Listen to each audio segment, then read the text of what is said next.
Hai teman-teman, jangan lupa like dan subscribe ya. Bab 1. Debu di atas cermin. Kota Shanghai sedang diguyur hujan rintik-rintik, membungkus gedung-gedung pencakar langit dalam kabut tipis yang dingin. Di distrik seni yang elit, berdiri sebuah bangunan megah dengan papan nama minimalis namun prestisius, LC. Dance Academy. Lin Xiaoguang berdiri di depan pintu kaca besar gedung itu. Ia membetulkan kerah jaketnya yang sudah mulai tipis dan pudar warnanya. Di punggungnya, sebuah tas ransel berisi seragam kerja dan sebotol air mineral murah tersampir berat. Fokus, Xiaoguang. Ini hanya pekerjaan. Bayaran per jamnya cukup untuk menebus obat ibu. Bisiknya pada diri sendiri sebelum mendorong pintu. Keheningan yang menindas. Di dalam, suasananya sangat berbeda. Lantai marmer yang dingin, aroma kayu pinus, dan kesunyian yang terasa mahal. Xiaoguang segera menuju ruang loker karyawan, mengganti pakaiannya dengan seragam biru gelap, seragam petugas kebersihan. Tugasnya malam ini adalah membersihkan aula utama, tempat latihan pribadi milik sang pemilik sanggar, Lu Chen. Saat Xiaoguang masuk ke aula, ia terpaku. Ruangan itu sangat luas dengan dinding yang seluruhnya tertutup cermin tinggi. Di tengah ruangan, seorang pria sedang berdiri membelakanginya. Ia mengenakan pakaian latihan hitam ketat yang menonjolkan postur tubuhnya yang sempurna dan tegap. Itu adalah Lu Chen. Pria itu tidak bergerak. Ia hanya menatap pantulan dirinya di cermin dengan tatapan yang kosong. Seolah-olah ia sedang berdebat dengan bayangannya sendiri. Xiaoguang segera menundukkan kepala, berusaha sekecil mungkin agar tidak mengganggu. Ia mulai mengepel lantai dari sudut ruangan dengan gerakan yang sangat pelan. Gerakan yang tak disengaja. Tiba-tiba, musik klasik bergema di ruangan itu. Nocturne karya Chopin. Lu Chen mulai bergerak. Gerakannya tajam. Teknisnya sempurna. Namun ada sesuatu yang hilang. Tidak ada jiwa di sana. Xiaoguang, yang sedang berlutut mengelap pinggiran lantai, tanpa sadar berhenti. Matanya mengikuti setiap langkah Lu Chen. Di dalam kepalanya, ia bisa merasakan otot-ototnya ikut bereaksi. Ia tahu gerakan selanjutnya. Ia tahu Lu Chen seharusnya tidak mendarat sekeras itu. Braak, Lu Chen terjatuh. Ia gagal melakukan putaran triple pirouette. Suasana seketika membeku. Lu Chen duduk di lantai. Napasnya memburu. Amarah terpancar dari pundaknya yang naik turun. Ia menoleh ke arah Xiaoguang yang mematung dengan kain lap di tangan. Siapa yang mengizinkanmu menonton? Suara Lu Chen rendah, dingin, dan menusuk. Xiaoguang gemetar. Namun ia tidak memalingkan wajah. Maaf, Tuan Lu. Saya hanya sedang bekerja. Keluar. Perintahnya pendek. Tapi lantai di sisi sana belum bersih. Tuan, jika sisa keringat Anda mengering, itu akan merusak tekstur kayu parketnya. Jawab Xiaoguang secara spontan. Pengetahuannya sebagai mantan penari elit keluar begitu saja. Lu Chen menyipitkan mata. Ia berdiri dengan perlahan, mendekati Xiaoguang hingga jarak mereka hanya terpaut 1 meter. Aroma maskulin yang bercampur keringat dan parfum mahal menerjang indera penciuman Xiaoguang. Kau tahu banyak tentang lantai tari untuk seorang pembersih, ujar Lu Chen sinis. Atau kau salah satu dari gadis-gadis yang menyamar jadi pelayan hanya untuk mencari perhatianku. Xiaoguang merasakan darahnya mendidih. Harga dirinya yang selama ini ia tekan dalam-dalam mendadak bangkit. Ia meletakkan kain lapnya dengan tegas. Tuan Lu, saya berada di sini untuk mencari uang, bukan mencari perhatian. Dan jika Anda jatuh tadi, itu bukan karena lantainya licin, tapi karena pusat gravitasi Anda terlalu condong ke kiri. Anda menari seperti robot yang kekurangan oli. Keheningan di aula itu kini terasa mencekam. Tak pernah ada yang berani bicara seperti itu kepada Lu Chen. Bab 2. Tantangan di bawah lampu remang. Lu Chen terdiam. Matanya yang tajam mengunci tatapan Xiaoguang, mencari tanda-tanda kebohongan atau rasa takut. Namun, yang ia temukan hanyalah sepasang mata yang jernih namun penuh luka, memancarkan keberanian yang jarang ia temui di dunia tari yang penuh penjilat. Robot yang kekurangan oli. Lu Chen mengulang kalimat itu dengan nada sarkastik. Ia tertawa pendek, tawa yang tidak sampai ke matanya. Berani sekali. Kau tahu siapa aku? Gadis pembersih. Saya tahu Anda adalah Lu Chen. Jawab Xiaoguang. Suaranya tetap stabil meski tangannya yang memegang kain lap sedikit gemetar di balik punggung. Tapi di lantai ini, gelar tidak ada artinya jika tubuhmu tidak bisa berbohong. Lu Chen melangkah mundur. Lalu dengan gerakan dagu, ia menunjuk ke tengah aula yang luas. Kalau begitu, buktikan. Tunjukkan padaku bagaimana seharusnya. Robot, ini bergerak agar tidak kekurangan oli. Dilema di tengah aula, Xiao Guang mematung. Jantungnya berdegup kencang, menghantam tulang rusuknya. Sudah 2 tahun sejak terakhir kali ia mengenakan sepatu tari. Sejak ayahnya pergi dan ibunya jatuh sakit, lantai tari adalah tempat yang paling ia hindari karena terlalu menyakitkan untuk diingat. Kenapa? Takut, tantang Lu Chen. Hanya bisa bicara. Xiao Guang menatap kakinya yang hanya beralaskan kaos kaki tipis. Ia melirik kamera CCTV di pojok ruangan, lalu kembali menatap Lu Chen. Rasa perih karena dihina sebagai gadis yang mencari perhatian, mengalahkan rasa takutnya. Tanpa sepatah kata pun, Xiao Guang melepas sepatu kets usangnya. Ia berjalan ke tengah aula. Lantai kayu itu terasa dingin dan akrab di bawah telapak kakinya. Mainkan lagi musik yang tadi, ucap Xiao Guang pelan. Lu Chen mengangkat alis. Namun ia berjalan ke panel kontrol dan menekan tombol play. Alunan nokturne karya Chopin kembali memenuhi ruangan. Tarian yang berbisik. Saat denting piano pertama terdengar, Xiao Guang memejamkan mata. Ia membiarkan melodi itu merayap masuk ke celah-celah ingatannya. Begitu irama meningkat, ia mulai bergerak. Ia tidak melakukan gerakan teknis yang rumit seperti Lu Chen. Ia bergerak dengan mengalir. Setiap ayunan lengannya menceritakan tentang malam-malam ia menangis di rumah sakit. Setiap putarannya menggambarkan bagaimana ia jatuh bangun bertahan hidup di jalanan Shanghai yang kejam.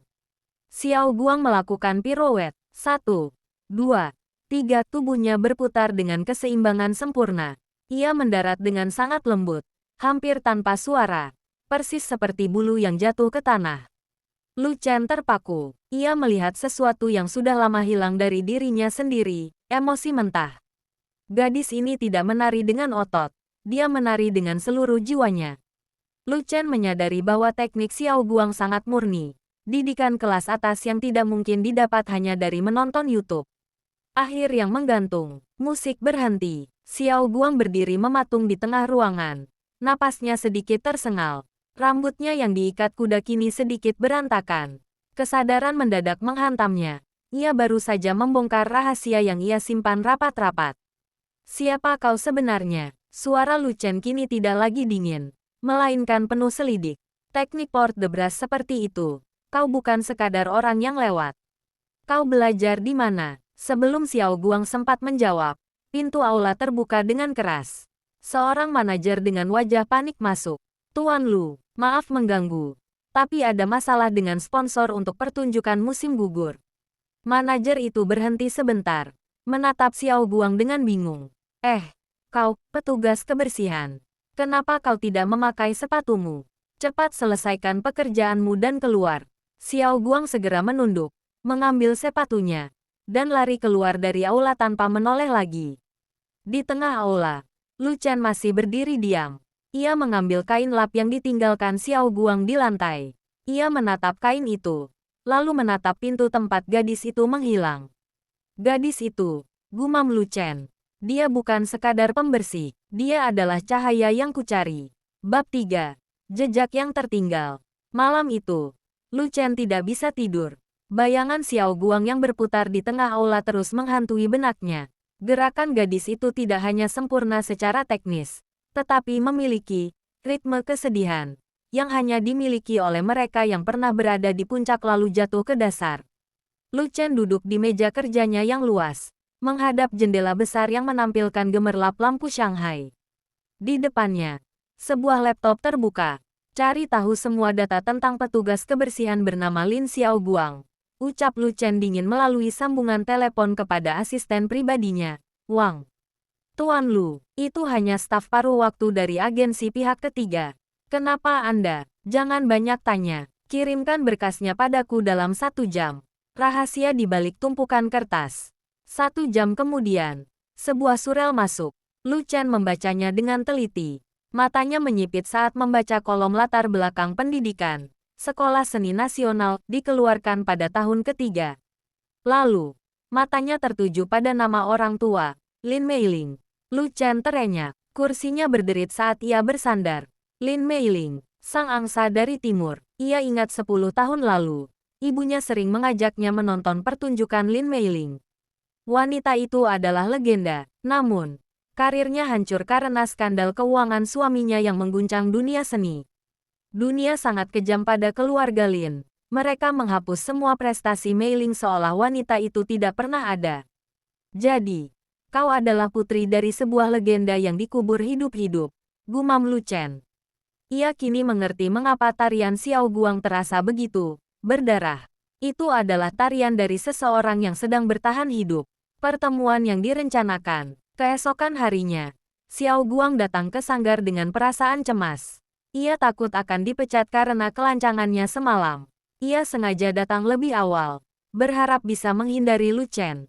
Namun, saat ia sedang membersihkan koridor menuju ruang latihan privat, langkahnya terhenti. Lu Chen berdiri di sana, bersandar di dinding dengan tangan bersedekap.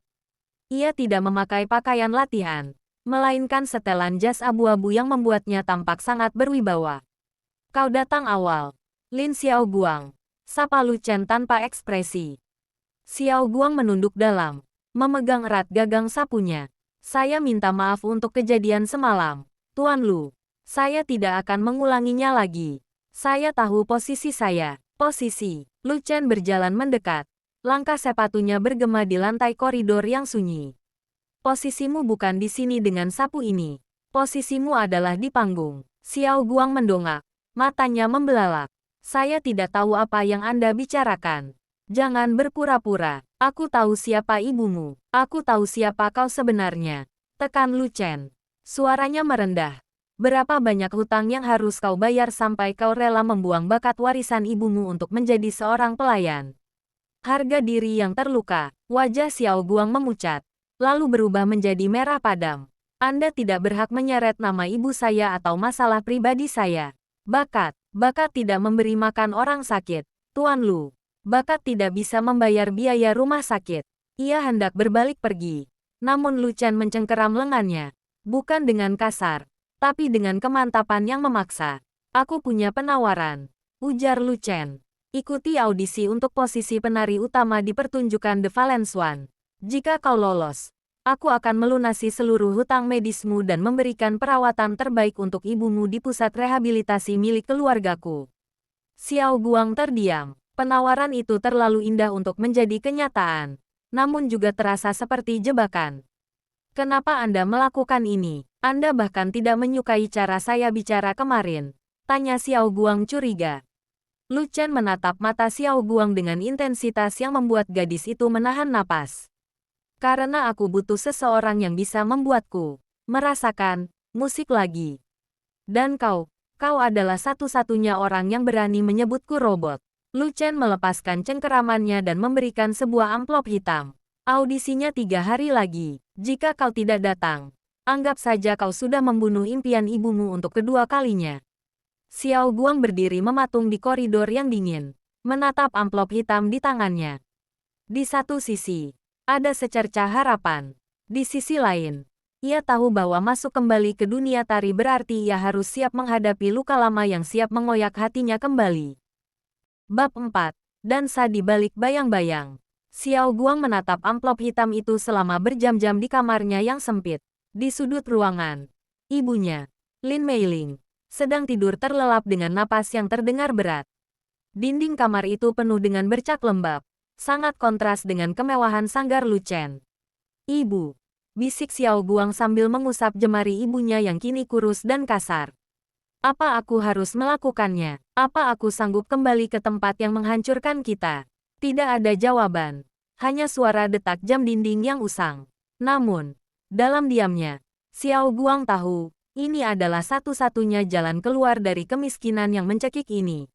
Latihan tengah malam. Selama 2 malam berikutnya, Xiao Guang datang ke sanggar lebih larut dari biasanya.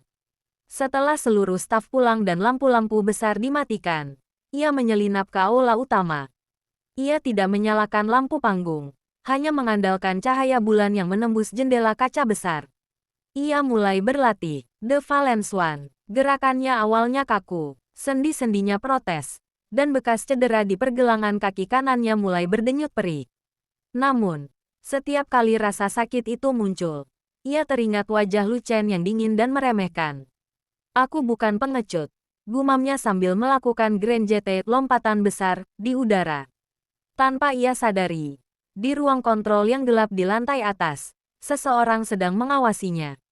Lu Chen duduk di sana, menatap layar monitor CCTV yang menampilkan siluet Xiao Guang yang bergerak seperti peri di bawah cahaya bulan. Lu Chen tidak menyalakan lampu atau memutar musik. Ia membiarkan gadis itu menemukan ritmenya sendiri dalam kesunyian. Sisi lain sang maestro, pada malam ketiga, saat Xiao Guang sedang terduduk di lantai sambil memijat pergelangan kakinya yang bengkak, pintu aula terbuka perlahan. Ia terlonjak kaget dan berusaha menyembunyikan kakinya. Lu Chen masuk, namun kali ini ia tidak mengenakan jas. Ia hanya memakai kaos hitam santai. Di tangannya ada sebuah kantong kecil. Jangan disembunyikan. Aku tahu itu sakit, ucap Lu Chen datar. Ia duduk di lantai, tepat di depan Xiao Guang. Xiao Guang terpaku saat Lu Chen mengeluarkan sebotol minyak terapi mahal dan es batu dari kantongnya. Tanpa meminta izin, Lu Chen menarik kaki Xiao Guang dan meletakkannya di atas pangkuannya. Tuan Lu, apa yang Anda lakukan? Saya bisa sendiri. Diamlah, potong Lu Chen. Tangannya yang hangat mulai mengoleskan minyak ke pergelangan kaki Xiao Guang dengan gerakan yang sangat lembut dan ahli. Seorang penari yang tidak bisa menjaga tubuhnya sendiri adalah penari yang amatir. Kau ingin ikut audisi besok dengan kaki seperti ini? Xiao Guang terdiam. Untuk pertama kalinya, ia melihat sisi Lu Chen yang berbeda. Tidak ada kesombongan di matanya. Yang ada hanyalah konsentrasi seorang pria yang sangat menghargai seni tari. Kenapa Anda begitu peduli? Tanya Xiao Guang lirih. Tangan Lu Chen berhenti sejenak. Lalu ia mendongak menatap mata Xiao Guang. Karena sudah lama sekali aku tidak melihat seseorang menari dengan kejujuran seperti itu. Semua penariku menari untuk uang, untuk ketenaran, atau untukku. Tapi kau menari seolah-olah hidupmu bergantung pada setiap langkahmu. Janji yang tak terucap. Suasana di aula yang remang-remang itu mendadak terasa sangat intim. Jarak di antara mereka terkikis oleh rasa saling memahami yang baru tumbuh. Besok adalah audisi tertutup, ujar Lu Chen sambil melepaskan kaki Xiao Guang. Para juri lain tidak akan tahu siapa kau. Mereka hanya akan melihat nomor di dadamu. Jika kau gagal, aku tidak akan membantumu. Tapi jika kau berhasil, saya akan berhasil. Potong Xiao Guang dengan keyakinan yang baru. Bukan untuk Anda, tapi untuk membuktikan bahwa nama Lin belum mati. Lu Chen berdiri, memberikan senyum tipis yang hampir tidak terlihat, senyum tulus pertamanya. Simpan tenaga itu untuk besok, Lin Xiao Guang. Sampai jumpa di atas panggung. Saat Lu Chen pergi, Xiao Guang merasakan kehangatan di pergelangan kakinya, dan sesuatu yang lebih hangat lagi di dalam dadanya. Ia tidak lagi merasa seperti debu di atas cermin. Bab 5. Panggung yang kejam. Hari audisi tiba. Atmosfer di gedung LC Dance Academy terasa sangat mencekam, seperti udara yang dipenuhi tegangan listrik. Penari-penari terbaik dari seluruh penjuru kota berkumpul di koridor, melakukan pemanasan dengan ekspresi ambisius yang kaku. Xiao Guang datang dengan pakaian paling layak yang ia miliki, sebuah leotard hitam sederhana yang sudah sedikit memudar warnanya. Ia menyematkan nomor peserta 042 di dadanya. Saat ia berjalan melewati kerumunan, bisik-bisik mulai terdengar. Bukankah itu gadis yang bekerja sebagai pembersih? Lihatlah bajunya. Menyedihkan sekali. Xiao Guang mengabaikan mereka. Namun langkahnya terhenti saat seorang wanita dengan kostum balet mewah berwarna putih gading berdiri di hadapannya.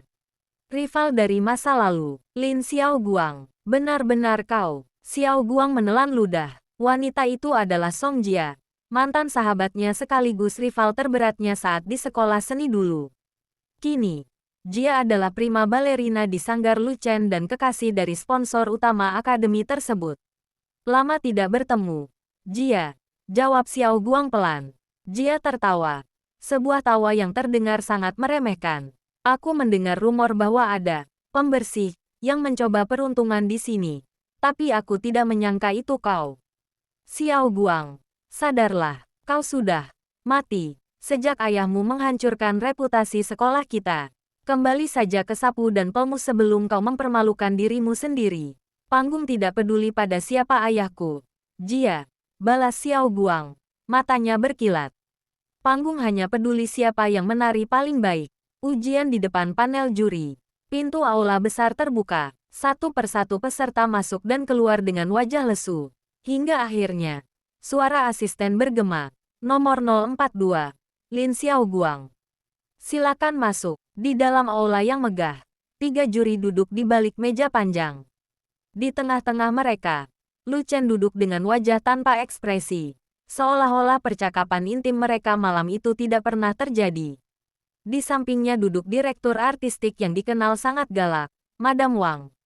Kau akan menari potongan The Valence One, ucap Madam Wang tanpa melihat wajah Xiao Guang.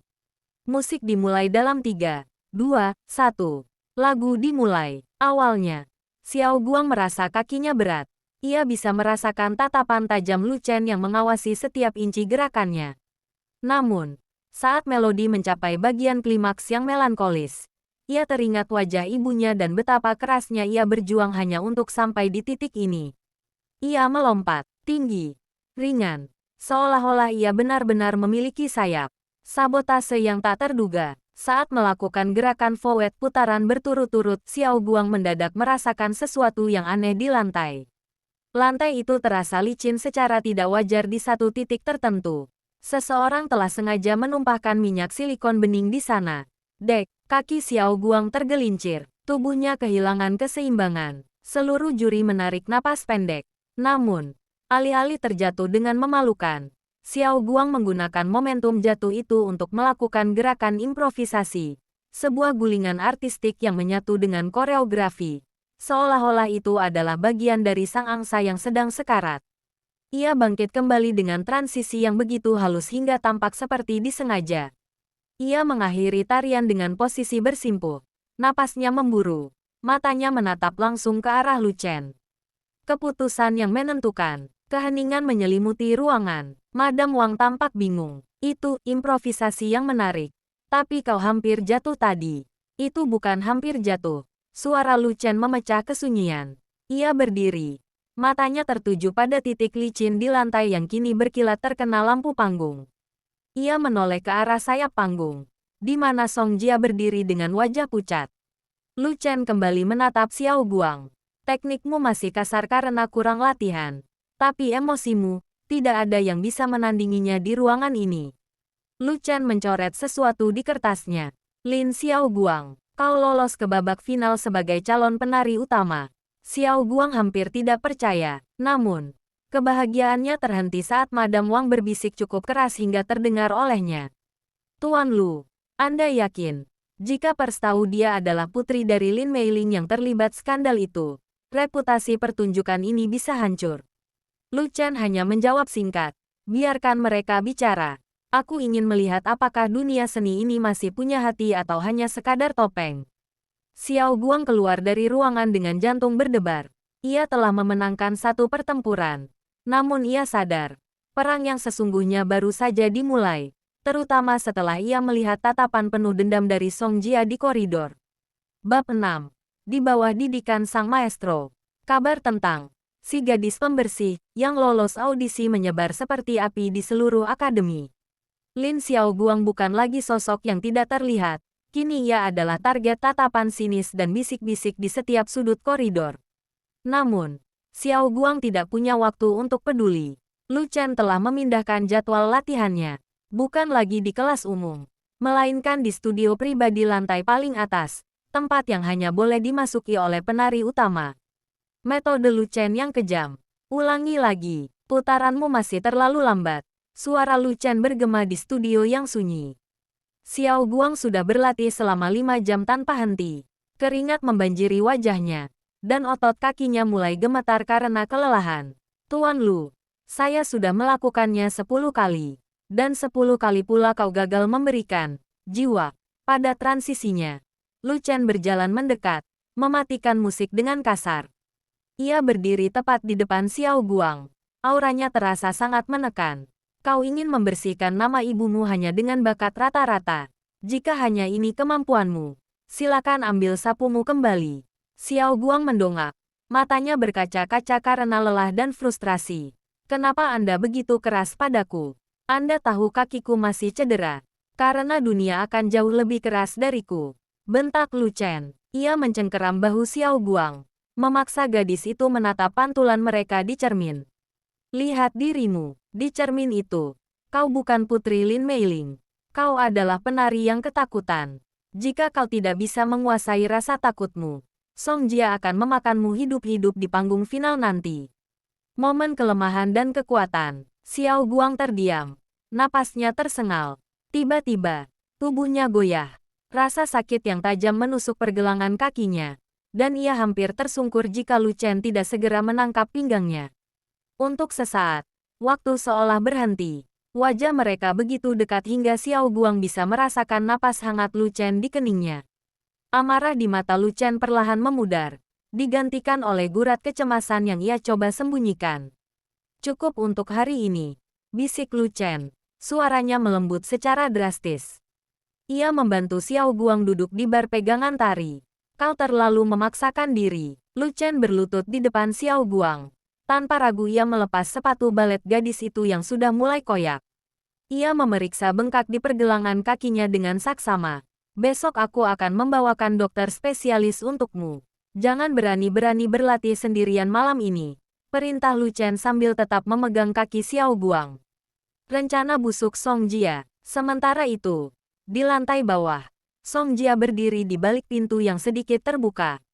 Ia menyaksikan perhatian yang diberikan Lu Chen kepada Xiao Guang. Perhatian yang tidak pernah ia dapatkan selama bertahun-tahun menjadi prima balerina.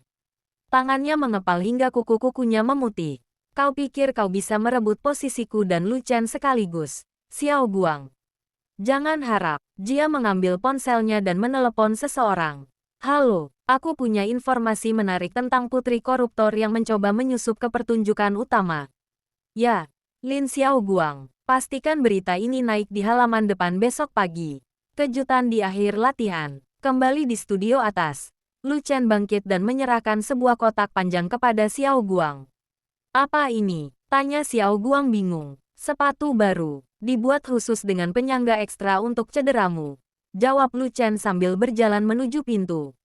Dan satu hal lagi, ibumu sudah dipindahkan ke kamar VIP di pusat rehabilitasi sore tadi. Fokuslah menari, biarkan aku yang mengurus sisanya. Xiao Guang terpaku menatap punggung Lu Chen yang menghilang di balik pintu. Air mata yang sejak tadi ia tahan akhirnya jatuh. Bukan karena sedih, tapi karena untuk pertama kalinya setelah bertahun-tahun, ia merasa tidak lagi berjuang sendirian di dunia yang gelap ini. Bab 7. Badai di balik lampu kilat. Pagi itu, suasana di LC Dance Academy tidak lagi dipenuhi musik klasik, melainkan keriuhan suara wartawan yang berkumpul di depan gerbang. Judul berita di layar ponsel semua orang sama. Skandal di atas panggung. Putri koruptor Lin Meiling menyusup ke pertunjukan utama Lu Chen. Xiao Guang baru saja sampai di depan lobi ketika segerombolan wartawan menyerbunya dengan kamera dan lampu kilat yang membutakan. Lin Xiao Guang, benarkah kau menggunakan uang suap ayahmu untuk masuk ke akademi ini? Apakah ibumu pura-pura sakit untuk mendapatkan simpati? Xiao Guang membeku. Luka lama yang ia balut rapat-rapat dipaksa terbuka kembali di depan publik. Dunia seolah berputar. Dan ia merasa kembali menjadi gadis kecil yang dilempari batu saat rumahnya disita 10 tahun lalu. Perisai tak terduga. Tiba-tiba, sebuah jaket wol tebal menutupi kepalanya, menghalangi cahaya kamera. Sebuah lengan yang kuat merangkul pundaknya dan menariknya masuk ke dalam gedung dengan protektif. Jangan katakan sepatah kata pun, bisik suara yang sangat dikenalnya. Lu Chen tidak membawa Xiao Guang ke ruang latihan, melainkan ke ruang kantor pribadinya yang kedap suara. Begitu pintu tertutup, Xiao Guang langsung jatuh terduduk di lantai. Tubuhnya gemetar hebat. Mereka tidak tahu apa-apa tentang ayahku, isak Xiao Guang. Mereka tidak tahu betapa menderitanya ibu.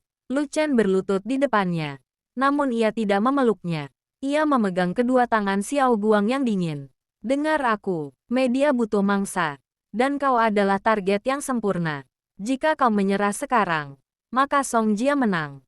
Kau ingin memberikan kemenangan itu padanya. Konfrontasi dengan Dewan Direksi. Hanya beberapa menit kemudian, pintu kantor Lu Chen diketuk dengan kasar. Para sponsor dan Dewan Direksi masuk dengan wajah merah padam. Tuan Lu, Anda harus memecat gadis ini sekarang juga. Seru salah satu sponsor utama. Reputasi akademi ini dipertaruhkan. Kami tidak bisa membiarkan panggung suci kami dicemari oleh putri seorang kriminal. Lu Chen berdiri perlahan. Wajahnya sedingin es. Ia meletakkan tangannya di atas meja kerja. Panggung ini tidak pernah suci karena nama baik. Tuan-tuan, panggung ini suci karena bakat. Dan aku sudah memutuskan, Lin Xiaoguang tetap menjadi kandidat utama. Jika Anda bersikeras, kami akan menarik semua dana sponsor untuk pertunjukan The Valence One. Ancam Direktur Artistik. Lu Chen tersenyum tipis. Sebuah senyum yang terlihat sangat berbahaya. Silakan, aku akan membiayai pertunjukan ini dengan dana pribadiku. Dan jika pertunjukan ini sukses, dan aku jamin akan sukses, kalian jangan pernah berharap bisa kembali menaruh nama kalian di gedung ini. Semua orang di ruangan itu terdiam. Mereka tahu bahwa melawan Lu Chen yang sedang murka adalah bunuh diri finansial. Pembalasan Song Jia. Di luar ruangan, Song Jia mendengar semuanya. Ia mengepalkan tangan hingga kukunya melukai telapak tangannya. Rencananya menggunakan media justru membuat Lu Chen semakin melindungi Xiao Guang. Kau ingin menjadi pahlawannya, Lu Chen. Gumam Jia dengan nada getir. Baiklah, kalau begitu aku akan memastikan bahwa Sang Angsa tidak akan pernah bisa mengepakkan sayapnya di malam pembukaan. Jia berjalan menuju ruang kostum. Tempat gaun balet utama milik Xiao Guang disimpan. Di tangannya, ia menyembunyikan sebuah silet kecil. Janji di bawah langit malam. Malam itu, Lu Chen mengantar Xiao Guang pulang ke asrama khusus yang ia sediakan. Sebelum Xiao Guang turun dari mobil, ia menahan lengan Lu Chen. Kenapa? Kenapa Anda mempertaruhkan segalanya untukku? Tanya Xiao Guang lirih. Lu Chen menatap jalanan yang basah karena hujan. 10 tahun lalu, aku melihat ibumu menari. Itu adalah pertama kalinya aku menangis karena sebuah karya seni. Saat aku melihatmu menari di aula malam itu, aku merasa tidak lagi sendirian dalam kehampaan ini. Aku tidak menyelamatkanmu, Xiao Guang. Aku sedang menyelamatkan diriku sendiri melalui tarianmu. Xiao Guang tertegun. Ia menyadari bahwa di balik keangkuhannya, Lu Chen adalah pria yang sangat kesepian. Tanpa sadar, Xiao Guang mengulurkan tangan dan menyentuh punggung tangan Lu Chen. Aku akan menari sampai mereka tidak punya pilihan selain mengakui bahwa aku ada. Janji Xiao Guang. Bab 8. Angsa yang terluka. Malam pembukaan The Valence One akhirnya tiba. Teater Nasional Shanghai dipenuhi oleh jajaran elit, kritikus seni bermata tajam, dan kamera media yang masih haus akan skandal. Di balik panggung, aroma bedak, parfum, dan ketegangan menyatu menjadi udara yang menyesakkan. Xiao Guang berdiri di depan cermin besar ruang ganti. Wajahnya telah dipoles dengan riasan panggung yang dramatis, bulu mata panjang dan bayangan perak yang membuat matanya tampak seperti permata di tengah kegelapan. Sabotase di menit terakhir, 20 menit menuju pembukaan. Seru asisten panggung. Xiao Guang meraih gaun balet putihnya yang tergantung di lemari khusus. Namun, saat ia menyentuh kain sutra itu, tangannya merasakan sesuatu yang tajam. Ia menarik gaun itu dan seketika jantungnya seolah berhenti berdetak. Bagian dalam korset gaun itu telah disayat secara sistematis dengan silet, menyisakan serat-serat tajam yang akan mengoyak kulitnya jika ia memaksakan diri memakainya. Lebih buruk lagi, kaitan utama di bagian punggung telah dirusak hingga mustahil untuk dikunci. Tidak mungkin, bisik Xiao Guang. Matanya berkaca-kaca. Ia menoleh ke arah Song Jia yang sedang menyesuaikan mahkotanya di sudut ruangan. Jia hanya memberikan senyum kemenangan yang tipis melalui pantulan cermin. Pilihan yang menyakitkan. Pintu ruang ganti terbuka. Lu Chen masuk dengan setelan tusido hitam yang sempurna. Ia melihat gaun yang terkulai di tangan Xiao Guang dan segera memahami apa yang terjadi. Rahangnya mengeras. Siapa yang melakukannya? Suara Lu Chen rendah, namun mengandung ancaman yang mematikan. Seluruh ruangan menjadi senyap. Tidak ada waktu untuk mencari pelakunya. Tuan Lu. potong Madam Wang dengan nada panik. Penonton sudah menunggu. Kita harus mengganti Xiao Guang dengan penari cadangan. Song Jia, kau bersiaplah. Jia berdiri dengan anggun, siap melangkah maju. Namun, Xiao Guang menarik napas dalam-dalam. Ia mengambil sebuah selotip medis kuat dan gunting dari kotak daruratnya. Tidak, saya akan tetap menari, tegas Xiao Guang. Dengan gaun rusak itu, kau akan berdarah-darah di atas panggung. Seru Madam Wang. Biarkan saja, jawab Xiao Guang sambil menatap Lu Chen. Angsa ini memang seharusnya terluka sebelum ia mati. Bukan, itu akan membuatnya terasa lebih nyata. Cinta di balik panggung. Lu Chen menatap mata Xiao Guang yang penuh tekad. Tanpa peduli pada kerumunan orang di sana, ia mendekati Xiao Guang. Ia mengambil peniti besar dan selotip dari tangan gadis itu. Balikkan badanmu, perintah Lu Chen lembut. Dengan tangan yang biasanya digunakan untuk memimpin orkestra dan mengoreksi gerakan teknis, Lu Chen dengan telaten memperbaiki gaun itu di tubuh Xiao Guang. Ia menempelkan bantalan kain di bagian yang tajam dan mengunci punggung gaun itu dengan lilitan pita yang kuat. Saat tangannya bersentuhan dengan kulit punggung Xiao Guang, ia bisa merasakan gadis itu gemetar. Dengar aku, bisik Lu Chen di telinga Xiao Guang. Abaikan rasa sakitnya, fokuslah padaku. Aku akan berdiri di sayap panggung selama pertunjukan. Jika kau merasa akan jatuh, carilah mataku. Xiao Guang mengangguk kecil. Untuk sesaat, ia merasa bahwa bahkan jika seluruh dunia membencinya, dukungan Lu Chen sudah lebih dari cukup. Malam pembuktian, lampu teater meredup, musik pembuka mulai mengalun. Xiao Guang melangkah ke atas panggung yang gelap. Saat lampu sorot mengenainya, penonton serentak menahan napas. Ia mulai menari. Setiap gerakan port de bras yang ia lakukan menyebabkan gesekan kain rusak itu menggores kulitnya. Rasa perih mulai menjalar. Namun Xiao Guang justru mengubah rasa sakit itu menjadi ekspresi penderitaan sang angsa yang begitu mendalam. Di sayap panggung, Lu Chen berdiri mematung. Ia melihat noda merah kecil mulai merembes di kain putih gaun Xiao Guang. Hatinya hancur. Namun ia juga merasa sangat bangga. Gadis ini bukan lagi pembersih yang ia temui di aula. Ia adalah seorang pejuang. Di tengah pertunjukan, saat melakukan putaran paling cepat, Xiao Guang melihat Song Jia yang menatapnya dengan penuh kebencian dari balik tirai. Xiao Guang tersenyum di dalam hatinya. Kau bisa merusak gaunku, Jia, tapi kau tidak bisa mencuri jiwaku. Pertunjukan mencapai puncaknya. Xiao Guang melakukan lompatan terakhir dengan sangat megah sebelum akhirnya jatuh bersimpuh dalam posisi kematian sang angsa. Keheningan total melanda teater selama beberapa detik. Lalu, ledakan tepuk tangan yang paling riuh dalam sejarah akademi itu pecah. Penonton berdiri, standing ovation, kejatuhan dan kemenangan. Namun, tepat saat tirai mulai turun, tubuh Xiao Guang lunglai. Kelelahan dan rasa sakit membuatnya kehilangan kesadaran. Sebelum tubuhnya menyentuh lantai, Lu Chen sudah berlari keluar dari bayang-bayang dan menangkapnya di depan ribuan mata penonton. Seluruh teater kembali sunyi saat sang maestro legendaris itu berlutut, mendekap penari utamanya dengan penuh perasaan, dan mencium keningnya di bawah lampu panggung yang mulai meredup. Bab 9 Tamat Cahaya yang Abadi. Rumah sakit itu berbau antiseptik yang tajam. Namun di kamar nomor 402, aroma bunga lili yang segar menutupi segalanya.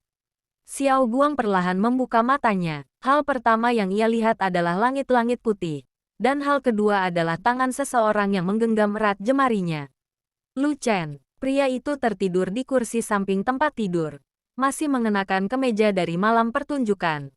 Namun jasnya sudah dilepas. Wajahnya yang biasanya tegang kini tampak damai. Kebenaran yang terungkap. Kau sudah bangun. Suara Lu Chen serak saat ia terjaga. Ia segera menegakkan duduknya. Matanya memancarkan kelegaan yang luar biasa. Pertunjukannya. Bagaimana hasilnya? Bisik Xiao Guang. Suaranya masih lemah. Lu Chen tersenyum. Jenis senyum yang belum pernah dilihat Xiao Guang sebelumnya. Senyum yang penuh dengan kebanggaan. Seluruh Shanghai membicarakanmu. Kau bukan lagi putri skandal. Kau adalah sang angsa keajaiban. Dan ada sesuatu yang harus kau lihat. Lu Chen menyalakan televisi di kamar itu. Berita utama pagi ini bukan lagi tentang sabotase. melainkan tentang pengakuan mengejutkan dari seorang mantan pengurus keuangan akademi 10 tahun lalu. Ternyata, ayah Xiao Guang tidak pernah melakukan penggelapan dana. Ia justru dijebak oleh Dewan Direksi Lama untuk menutupi kerugian mereka sendiri. Ayah Xiao Guang memilih pergi untuk mengumpulkan bukti di luar negeri agar tidak membahayakan keluarganya. Ayahmu baru saja mendarat di Shanghai tadi pagi. Xiao Guang, ucap Lu Chen pelan. Dia membawa bukti yang akan membersihkan nama keluargamu sepenuhnya. Dia sedang dalam perjalanan ke sini bersama ibumu. Air mata Xiao Guang mengalir deras. Beban berat yang ia pikul selama 1 dekade akhirnya terangkat. Cahaya yang selama ini ia perjuangkan sendirian kini menyinari seluruh hidupnya. Kejatuhan sang antagonis. Lalu, bagaimana dengan Song Jia? Tanya Xiao Guang. Wajah Lu Chen kembali dingin sesaat. Polisi menemukan silet di tas riasnya setelah aku meminta mereka memeriksa ruang ganti. Dia tidak hanya dikeluarkan dari akademi, tapi juga menghadapi tuntutan hukum atas tindakan sabotase yang membahayakan nyawa. Dia tidak akan pernah menari di atas panggung profesional lagi. Panggung masa depan. 1 bulan kemudian, gedung LC Dance Academy kini memiliki nama baru di atas gerbangnya, Linlu International Ballet Center. Lu Chen dan Xiao Guang berdiri di balkon lantai atas, menatap matahari terbenam yang membasahi kota Shanghai dengan warna emas. Kaki Xiao Guang sudah pulih sepenuhnya berkat perawatan terbaik yang diberikan Lu Chen. Namun yang lebih penting, hatinya telah sembuh. Apa kau menyesal telah meletakkan sapumu dan kembali ke sini? Tanya Lu Chen sambil melingkarkan lengannya di pinggang Xiao Guang. Xiao Guang bersandar pada bahu Lu Chen, merasakan detak jantung pria itu yang kini seirama dengan miliknya. Aku menyesal karena sempat berpikir bahwa aku harus bersinar sendirian. Terima kasih telah menjadi panggungku, Lu Chen. Lu Chen mengecup puncak kepala Xiao Guang. Aku bukan panggungmu. Aku hanyalah bayang-bayang yang beruntung bisa mengikuti kemanapun cahayamu pergi. Penutup. Di aula utama bawah, musik mulai mengalun. Kali ini bukan musik yang sedih, melainkan melodi yang penuh harapan. Di bawah sinar matahari yang menembus jendela kaca besar, Lin Xiao Guang dan Lu Chen melangkah menuju aula tersebut. Mereka tidak lagi menari sebagai guru dan murid, atau sebagai atasan dan bawahan. Mereka menari sebagai 2 jiwa yang telah menemukan rumah di tengah badai. Dan di sana, di tengah lantai kayu yang berkilat, cahaya mereka tidak akan pernah redup lagi. Tamat.